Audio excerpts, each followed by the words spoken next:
Пару слов о сегодняшней игре. Ну, я думаю, игра была на фоне такой серьезной нагрузки, которую все ребята получили.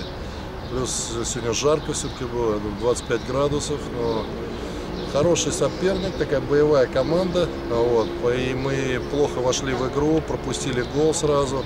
Только потом начали играть, там был момент один у Разулиса, вот, но не использовали. Я думаю, что сегодня были уставшие, плюс психология. Я думаю, что мы должны сделать выводы из этой игры, потому что футболисты должны понимать, что они и без борьбы, и без выигрыша единоборств выиграть игру нельзя. Поэтому что проиграли 2-0, 0-2, получили 2 мяча со стандартов и что?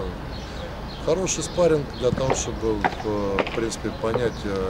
Но понятно, что было сложно играть, потому что, еще раз говорю, на очень серьезные нагрузки получили. И играли по тайму. Второй тайм ребята, которые вышли, они пытались с большим желанием играли. И поэтому так более-менее неплохой тайм. А так, еще раз говорю, проиграли, и думаю, что это хорошо, потому что надо сделать выводы, и разберем игру, и будем дальше двигаться.